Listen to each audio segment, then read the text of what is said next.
All right, let's give the Bears their due for a second. If the economy is really slowing down, then what does work best here? Last week I told you to watch PepsiCo, but what other stocks should you put on your shopping list that can only rally in the face of the worldwide weakness that all the bears are predicting?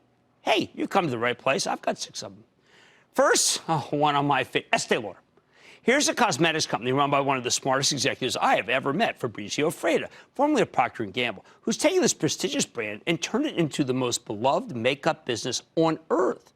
Because we all live in the selfie generation where everyone has to look good anytime they step outside. Estee Lauder is in the catbird seat. I like the fact that Freda created what's known as a reverse mentoring system, where every so often the young people in the office mentor the old-timers to catch them up on the latest and greatest for the millennials. Plus, the company has got a fantastic Chinese business. Get this, that's only gotten better during the trade tensions. Is there another company on earth that can possibly say that? I don't think so. Second slowdown stock, Starbucks. Have you seen this thing creep from the 50s up to $90 ever since Kevin Johnson really got his hands dirty getting this thing over after he inherited from Howard Schultz? Johnson made it happen by taking $7.15 billion from the sale of the company's consumer packaged goods division and then using that money to buy back stock hand over fist because the share price was so undervalued. Even better, Johnson comes to Starbucks from Juniper Networks, a technology company, and he's used his tech expertise to solve the company's long-standing throughput problem. With its new technology, Starbucks can process many more transactions. Johnson's done this in his own quiet way. He's donned the green apron, and because he's not known, he could be both ubiquitous and anonymous. I really like that. He's improved the loyalty program, made good tie-ins with important Chinese businesses, and that includes extending the friendship Howard Schultz had with Jack Ma of Alibaba fame. That's important because the Chinese market is gigantic for these guys, and it had slowed down. Now it's coming back and coming back with a vengeance, and Starbucks doesn't seem to be suffering many ill effects from the trade war. Slowdown stock number 3 is Chipotle. Today, several firms raised their price targets on this one, and I think they did the right thing. Here's the deal with Chipotle. Ever since Brian Niccol took over as CEO in February of last year, he's brought a system of expertise to the company that had been missing under the previous regime. Like Starbucks, Chipotle suffered from incredibly spotty throughput. Niccol, late of Taco Bell of all places, has pretty much solved the problem. Of course, it didn't hurt that over this period, America's forgotten all about that health scare that put Chipotle in the penalty box in the first place. Oh, and CFO Jack Hartung, frequent guest of the show, bought back a ton of stock during the bad old days when the stock was much slower. What a shrewd decision. Nike is the next one. This is odd. The analysts didn't even like Nike's last quarter. In fact, they hated it. And yet, since then, the stock simply roared higher. What does that mean? It's simple. It means people believe the next quarter will be better than the last one. I think Nike's made an amazing comeback on basically nothing. That would alarm me, except when you see it come back on nothing for a gigantic senior growth stock, it usually means there's actually something afoot. I love Nike's Chinese business. I love their European business. I love their American business. What more can I say if this one comes down? Buy it. Here's one that angers me every time I look at it. It's the stock of Procter & Gamble. Why does it anger me? Because it never comes in. I can't push it to you. It just keeps chugging higher. I wanted to recommend it to you for a while, but we haven't gotten an attractive dip. And in the meantime, it's become everybody's favorite packaged goods company. I think David Taylor, the CEO, has done a fantastic job of boosting the growth. He's got an ongoing partnership with Nelson Peltz, engaged investor / board member, who's a wizard when it comes to creating accountability in the consumer packaged goods space.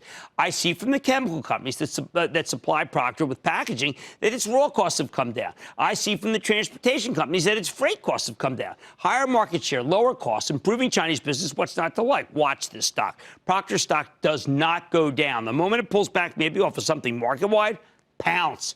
Finally, we've got slowdown stock number 6. It's McDonald's. These are all household names I'm giving you. Mickey D's has the easiest comparisons coming up in the U.S. for a long time. It's got an incredible grip on technology. CEO Steve Easterbrook, okay, I'm calling him a genius who's engineered a stunning turnaround in recent years. First, he went over the franchisees, so smart. Then he worked on the technology and brought costs down. Now he's all about putting that tech to work to make McDonald's more convenient for you, the customer. I think the stock's got more room to run, even in a not-so-hot economy.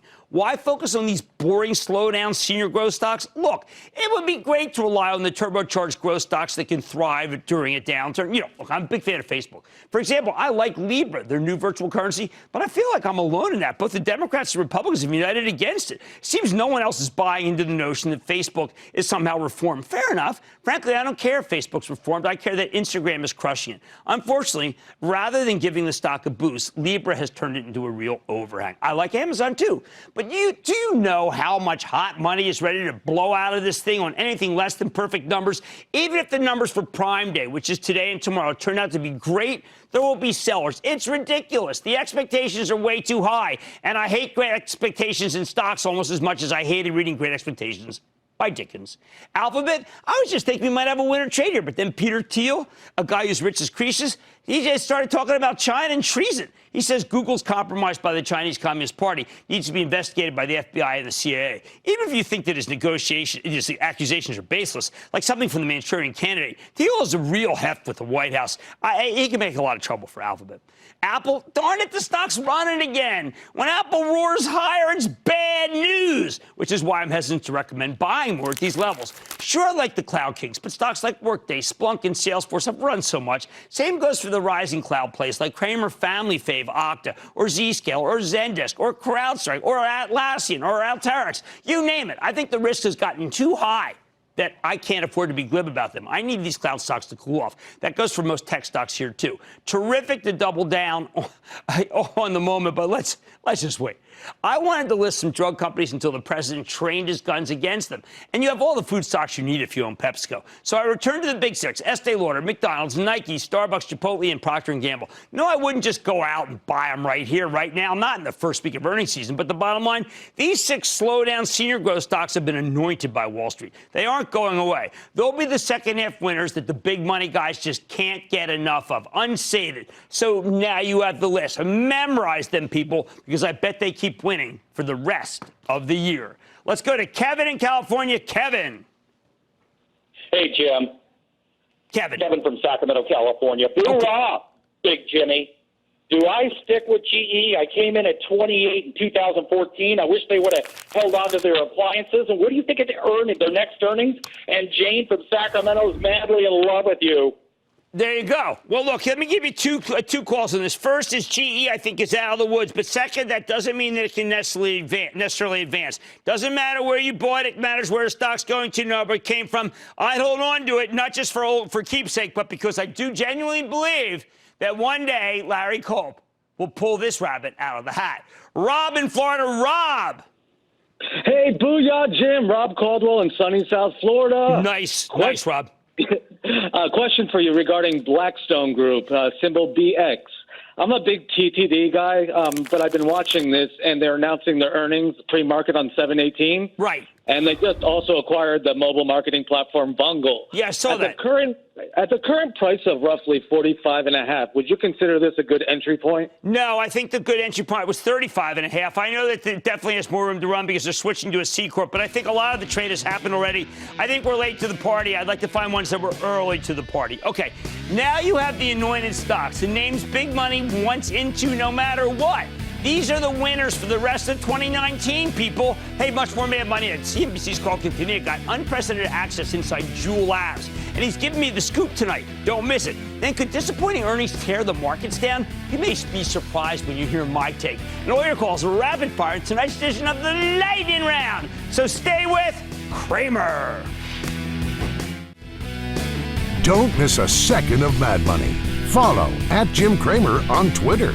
Have a question? Tweet Cramer. #MadTweets. Send Jim an email to madmoney@cnbc.com or give us a call at 1-800-743-CNBC. Miss something? Head to madmoney.cnbc.com.